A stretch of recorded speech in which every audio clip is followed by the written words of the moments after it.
100 दिवसाचा प्रोग्राम हा काही लोकांना आता पण कळालेला नाही.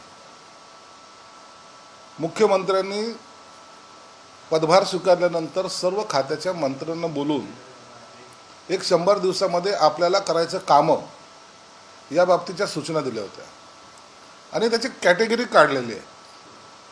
जेव्हा ही मीटिंग सह्याद्रीला होते त्या टायमाला स्क्रीनवर त्या सर्व बाबीचा आढावा घेतला जातो.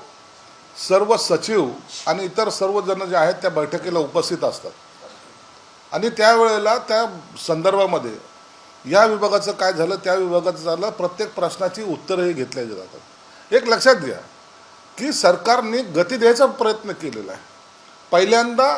पहिल्या गिअरमध्ये असलेली गाडी थोडी पळायला जरी उशीर लागत असेल, परंतु आता ती गती घ्यायला सुरुवात केलेली आहे. मला वाटतं हेच क्रेडिट देवेंद्र फडणवीसांचं आहे.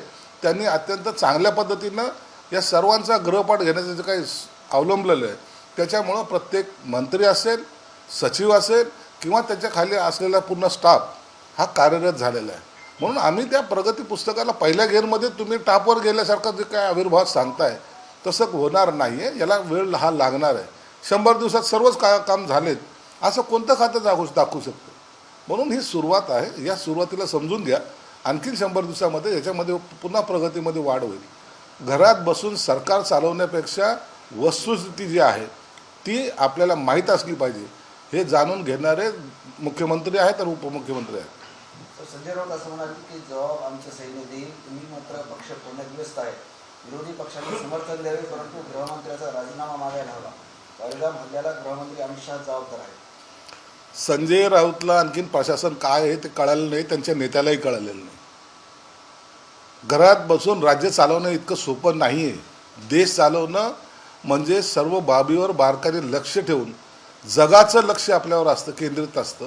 त्यावेळेला घ्यायचा निर्णय हा तिथलच्या पंतप्रधान, राष्ट्रपती आणि त्यांच्या कॅबिनेटने घ्यायचा असतो. म्हणून 2.5 वर्ष घरात बसून आपण जशी सत्ता चालवली तसं सैन्य चालतं की काय असं त्यांना स्वप्न पडत असावेत. तसं वस्तुस्थिती नसते.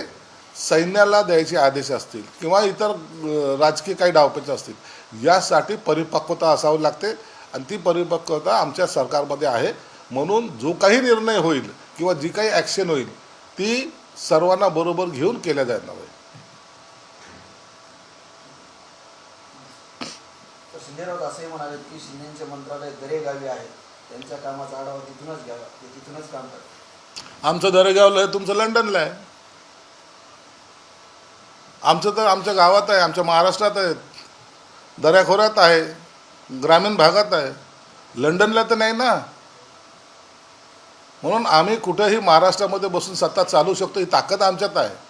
लंडनमध्ये बसून किंवा व्हीसीवर बसून सरकार चालवायसारखे इतके मूर्ख आम्ही लोक नाहीत. म्हणून आमचं जे आहे ते चांगलं आहे आणि त्यात आम्हाला आनंद आहे. संजय राऊत असंही म्हटले की आदिती तटकरे या कार्यक्षम मंत्री आहेत, त्यांनी या संयमी आहेत, जिल्हा परिषद त्यांनी सांभाळले, त्यांना जिल्हा दिल्याची माहिती आहे, चांगले मंत्री आहेत. रायगडचे पालकमंत्री पण गुंडाकडे देऊ नका. आता पालकमंत्री कोणाकडे द्यायचं आहे, मंत्री कोणाला करायचं आहे, तुम्हाला सल्ला विचारला आहे कोणी? तुम्हाला आम्ही विचारतच नाही ना. तुम्ही त्याची चिंताच करू नका. तुम्ही फक्त आता आमचे गोडवे गा, आमच्या मागं फरफटत यायचं असेल तर या, नसता पुन्हा जाऊन सिल्लोडला पाया पडा. हा तुमचा एकमेव धंदा राहिलेला आहे. म्हणून आमचं सरकारमध्ये कोण काय करतं काय नाही करतं हे डोकून पाहण्याची सवय आता संजय राऊतनी सोडून द्यावी. लाडक्या बहिणीचा एप्रिल महिन्याचा लाडक्या बहिणी एप्रिल महिन्याच्या हप्त्याच्या प्रतीक्षेत आहेत. एप्रिल महिन्याचा हप्ता खात्यात कधी जमा होणार याबाबत अजूनही कोणतीही हालचाल नाही. एकीकडे महिला व बालविकास विभागाने कामगिरी प्रथम क्रमांक पटकावलेला असताना दुसरीकडे लाडक्या बहिणी मात्र एप्रिल महिन्याच्या हप्त्याच्या प्रतीक्षेत आहे. लवकरच त्यांचा हप्ता दिला जाईल. कोणत्याही कुणाचाही हप्ता थांबवला जाणार नाही आहे आणि त्यासाठी बाकीच्यांनी चिंता करण्यापेक्षा लाडक्या बहिणीची सगळ्यात जास्त चिंता आम्हाला आहे. सावत्र भावांनी त्याची चिंता करू नये. थोडा देशाचा प्रश्न आहे. पाकिस्तानी रेडिओ केंद्रावर भारतीय गाण्यांना बंदी घातलेली आहे. लता मंगेशकर, किशोर कुमार यांची गाणी पाकिस्तानमध्ये लोकप्रिय होती, पण आता भारतीय गाण्यावर पूर्णपणे बंदी पाकिस्तान सरकारने आणली आहे. पाकिस्तानाने आमच्या गाण्यावर बंदी घातली, चांगली गोष्ट केली. आमचे गाणे ऐकून नाचणं किंवा आमच्या गाण्याचा आनंद घेणं हे त्यांनी बंद करावं. आमच्या जीवावरच त्यांचं पोट भरतं आहे. म्हणून त्यांनी गाणे बंद केले, आम्ही त्यांचं पाणी बंद केलं. आता आमचं सैन्य त्यांची उरली सुरली सर्व काढणार आहे. काही दिवसात तुम्हाला दिसेल पाकिस्तान हा भारताच्या जगाच्या नकाशावर कुठं दिसतो का हे सुद्धा शोधावं लागेल. या पद्धतीचे कारवाई मला वाटतं मोदी सरकारकडून अपेक्षित आहे. हर एक को चुन चुन के जवाब मिळेगा असा इशारा पहलगाममधील हल्ल्यावरून अमित शहानी दिला आहे. दहशतवाद्यांना आम्ही सोडणार नाही असंही अमित शहा म्हणाले. तर मोदी पाकिस्तानचे नापाक विचार मिटवते असं उपमुख्यमंत्री शिंदे म्हणाले. बॉर्डरवर फक्त फुलझड्या चालू नका आणि कडक ॲक्शन घ्या असं जावेद अख्तर म्हणाले. तर POK ताब्यात घेऊन दहशतवाद संपवा असं असदुद्दीन ओवैसी म्हणाले. प्रत्येक भारतीयाचं एकच म्हणणं आहे की पाकिस्तानला धडा शिकवलाच पाहिजे. POKच नाही तर पाकिस्तान नेस्तानाबूद करण्याची सगळ्यांची इच्छा आहे. आणि मला वाटतं त्या अनुषंगानं मोदी सरकार हे कठोर पावलं उचलतं आहे. लवकरच त्याचे पडसाद तुम्हाला पाहायला भेटेल. पाकिस्तानच्या प्रसारण मंत्र्यांनी रात्री 2 वाजता प्रेस घेणं याचा अर्थ तुम्ही समजून घ्या की पाकिस्तानला जी दहशत भारताची आहे त्या दहशतीच्या भीतीपोटी त्यांनी रात्री प्रेस घेतली. आता जेव्हा आम्ही कारवाई करू त्या टायमाला त्यांना पळती भुई थोडी होईल आणि प्रत्येक भारतीयाच्या मनातली जी इच्छा आहे, भारतीयांना जे वाटतं आहे की पाकिस्तानला आता एकदाच धडा शिकवा जेणेकरून आयुष्यात तो कधी उभं राहणार नाही, हे काम मला वाटतं मोदी सरकार निश्चित करेल. तर राज ठाकरे आणि उद्धव ठाकरे काही दिवसापूर्वी एकत्र येणार अशी चर्चा होती आणि ठाण्याच्या मनसेच्या बॅनरवर महाराष्ट्र दिनिका बाळासाहेब ठाकरेंचे फोटो लावण्यात आला आहे. मनसेकडून बाळासाहेबांना कधीही त्यांची परतआचरण केली नाही किंवा त्यांच्याबद्दल अपशब्द बोलण्याचा प्रश्नच येत नाही. शिवसेना प्रमुखाला मानणारे लाखो शिवसैनिक आहेत.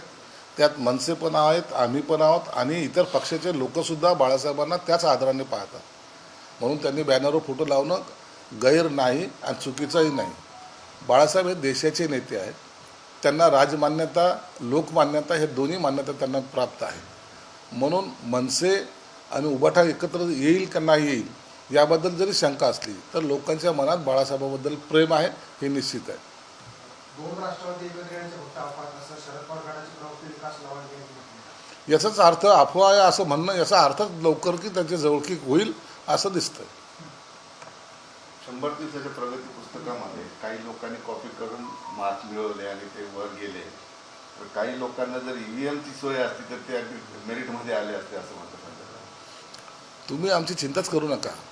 आम्ही काम करतो हे लोकांना दिसतंय. लोक आमच्या कामाची प्रशंसा करतायत आणि आम्हाला आणखीन लोकांसाठी स्पीडनी बुलेट ट्रेन जी आहे ना जी आता ते त्याच गतीने आम्ही सुद्धा धावणार आहोत. आणि तुम्हाला लक्षात येईल हे 100 दिवसाचा कार्यक्रम नाही पण वर्षभरामध्ये कंप्लीट चित्र पलटलेलं महाराष्ट्राचं आपल्याला पाहायला मिळेल. शरद पाटील यांनी बॉम्बस्फोट घडवले नव्हते, मात्र नैतिकतेची जबाबदारी घेऊन त्यांनी आपला राजीनामा, काँग्रेसने त्यांचा राजीनामा घेतला. मात्र इथं एवढे लोक मारले गेले, नैतिकता घेत नाही. इथं नटनट्यांसोबत 8-10 तास पंतप्रधान घालवतात अशी टीका. यांना राजकीय लवलेशच नाही आहे. कोणत्या वेळेला काय बोलावं, परिस्थिती काय, याच्यापेक्षा तो वयसी बरा रे. त्याने देशाबद्दल स्वाभिमान तरी दाखवला. या मूर्ख लोकांना आताही देश कोणत्या संकटात आहे किंवा देशावर काय हल्ला झाला आहे याचं गांभीर्यच राहिलेलं नाही. याचा राजीनामा ते घे, त्यांनी असं केलं, त्यांनी तसं केलं. तुम्हाला देश स्वाभिमान आहे की नाही आहे? तुम्ही देशाबरोबर उभं राहणार आहात की नाही राहणार आहात? जा त्या ओवेसीकडून काहीतरी शिका. तो पाकड्यांना काय बोललाय ते थोडं पहा, त्याचं भाषण तरी पहा. इतके बिझी येत नाही की यांना विरोधी पक्षाच्या सर्व एकंदरीत बैठकीला जायला सुद्धा वेळ नाही. सगळ्यात मोठा नालायक आणि नीचपणा या उबाठाने या वेळेला केलेला आहे. देशाच्या अस्तित्वावर बोलण्याचा आता त्यांना नैतिक अधिकार सुद्धा उरलेला नाही. काँग्रेसने आतापर्यंत तुम्हाला कधीच पाठिंबा दिला नव्हता, मात्र पाकिस्तानवर कारवाई करत असताना काँग्रेसनं पाठिंबा दिलाय. तुम्ही कारवाई करत असाल तर आम्ही तुमच्या सोबत आहोत असं ते म्हणतात. हेच उबाठाने शिकलं पाहिजे. काँग्रेससारखा पक्षसुद्धा देशहिताचा जेव्हा विषय येतो त्या टायमाला त्यांच्या बरोबर उभं राहायचं मनस्थितीत येते. आणि हे उबाठावाले राजीनामा मागत इकडे तिकडे पळतायत. या आता शब्द त्यांच्याबद्दल काय बोलावं, पुन्हा तो नाला म्हणजे नीच शब्द माझ्या तोंडात येतो. यांना आणखीन देशाबद्दलचं असलेलं प्रेम माहीत नाही. यांना आता फक्त मताचं राजकारण करणं जमतंय. पाकिस्तानावर हल्ला जर झाला तर मला वाटतं हे घरात रडत बसतील. MIM पण पाठिंबा देतो. MIMने पाठिंबा दिला, काँग्रेसने पाठिंबा दिला, सर्व पक्षांनी पाठिंबा दिला. फक्त आता पाकिस्तानावर हल्ला केला तर हे उभाठावाले रडत न बसो याची आम्हाला चिंता वाटते. काय रडतील ते? अरे बाबा, मताची त्यांची लाचारी आहे ना. शिवसेना प्रमुखाचे नाव घेण्याची लायकीचे सुद्धा राहिलेले नाही ते. भारत संकटात असताना, देश संकटात असताना सगळी राजकीय शक्ती एकत्र आली पाहिजे. लोक एकत्र दिसतात पण राजकीय पक्षाचे नेते मात्र असं वक्तव्य करतात. याला कसं बघतो? राजकीय पक्षाचे सर्व नेते हे उबाटा सोडलं ना, उबाटा हे आता एक मुस्लिम लीग झालेलं आहे. उबाटाचं आता त्यांनी पक्षाचं नाव चेंज करावं, मुस्लिम लीग बनावं त्यांनी स्वतःला. हे सोडलं व्यतिरिक्त बाकी सर्व राजकीय पक्षाचे, सर्व काँग्रेससहित सर्वांनी मोदी साहेबाला पाठिंबा दर्शवला. तुम्ही पाकिस्तानाबरोबर लढा, आम्ही तुमच्यासोबत आहोत, ही त्यांची प्रामाणिक भूमिका सर्वांनीच जाहीर केलेली. OAC सारखा कट्टर जातीवादी नेत्याने सुद्धा देशाचं बद्दल प्रेम व्यक्त केलं आहे आणि पाकिस्तानाबरोबर लढण्यासाठी तो त्या बैठकीला उपस्थित होतो. याचा अर्थ भारतामध्ये अशी कोणतीही घटना घडली तर आम्ही एक आहोत हे दाखवण्याचा सर्वांनी प्रयत्न केला. त्यांचे खरं तर मनापासून आभार मानायला पाहिजे. कुणाची सहानुभूती पाहिजे उभाटा? उबाटाचं नाव आता बदलायचं, मुस्लिम लीग ठेवायचं. माजी मंत्री छगन भुजबळांची आणि अजित पवारांची दोघांची नाराजी आता दूर झाली का, असा सवाल कालच्या कार्यक्रमात दिसून येतो. कारण ते दोघंही एका कार्यक्रमात होते. भुजबळ किंवा शरद पवार यांच्यामध्ये मतभेद असतील राजकीय, पण याचा अर्थ त्यांचे संबंध खराब झाले असं नाही.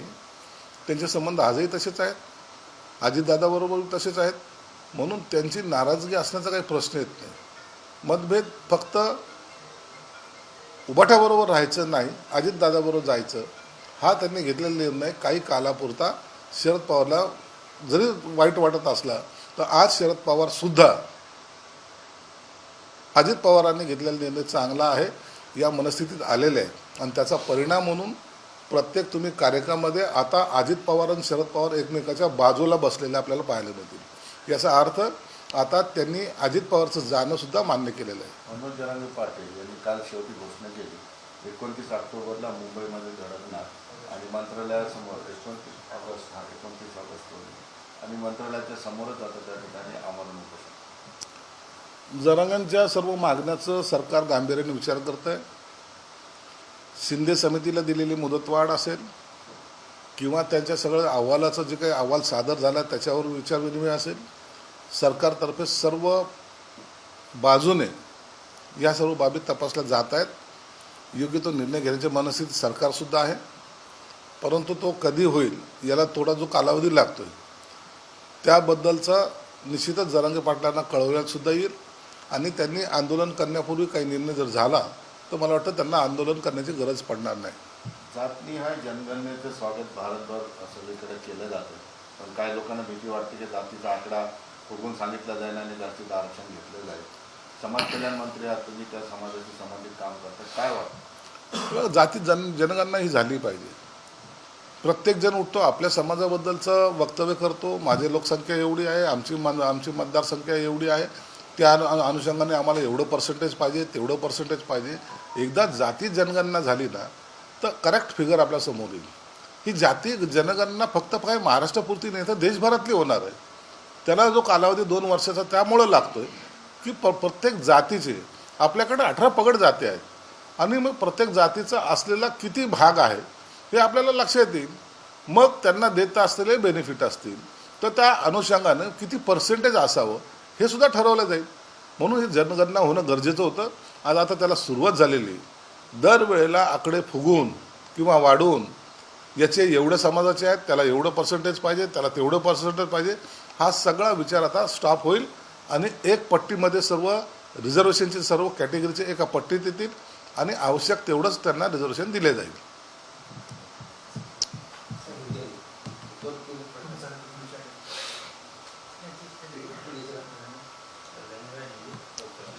सर अभी ऐसा माहौल निर्माण हुआ है कि अभी पाकिस्तान जो है साइबर हमले जो है अभी कर रहा है, जो क्षेत्र बैंकिंग है उस पर हमले कर रहा है. पाकिस्तान को साइबर हमला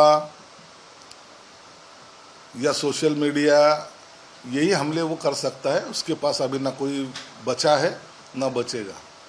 उनका जो सैन्य है वो बॉर्डर पे से भागना शुरू कर दिया है उसने।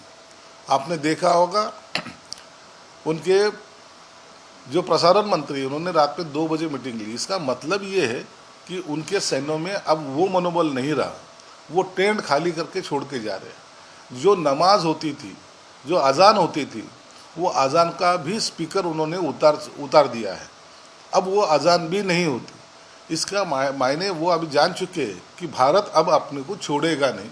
इसलिए ये साइबर क्राइम करना या तो साइबर के माध्यम से लड़ाई लड़ने की वो कोशिश कर रहे हैं, लेकिन उसमें वो कामयाब नहीं होंगे। भारतीय जो गायक है जैसे गानों पे पाकिस्तानी बंदी पे गानों की बंदी की है। अच्छी बात है। अरे हम तुम्हारे देश में जो भी कला जो है, तो तुमने हमारे पास से लेके गए थे। हमारे गाने वहाँ लोकप्रिय थे। लता मंगेशकर हो, रफ़ी साहब हो या किशोर कुमार हो, उनके गाने पाकिस्तान में सबसे ज़्यादा पॉपुलर थे। वो बंद करने से हमें कोई फ़र्क नहीं पड़ेगा, लेकिन पाकिस्तान की जनता ये जानती है कि कलाकारों की जो खान है वो सिर्फ इंडिया में है, भारत में है। पाकिस्तान के कुछ नेता जो है वो कह रहे हैं कि हम तैयार हैं, हम तैयार हैं लड़ाई के लिए। लड़ाई के लिए आप तैयार हो, भागने के लिए। लड़ाई लड़ने के लिए नहीं, वो भागने के लिए तैयार है। अब जब मोदी अपना अस्त्र दागेगा, वो उनको भागने के लिए जगह तक नहीं मिलेगी, इतना तय है। तो जावेद अख्तर ऐसा बोले कि बॉर्डर पर तो सिर्फ फुलझड़ी में चला, कड़क एक्शन लो, उनको याद रहे। और दूसरा जो है जासूद्दीन ओवैसी बोले कि घर में घुस के मत मारो, उनके घर में जाकर बैठो। अरे अपने पास इतना सैन्य है, अगर सही मायने में लड़ाई अगर शुरू हो गई तो ये कुछ ही दिनों की लड़ाई होगी। और अभी फुलझड़ी छोड़ने का वक्त नहीं है। अब तो हम बॉम्ब फोड़ेंगे, वो भी एटम बॉम्ब फोड़ेंगे, और पाकिस्तान को, ये भारत के देश की जो नक्शे पे दिख रहा है पाकिस्तान, उसकी छवि सब मिटा के रखेंगे।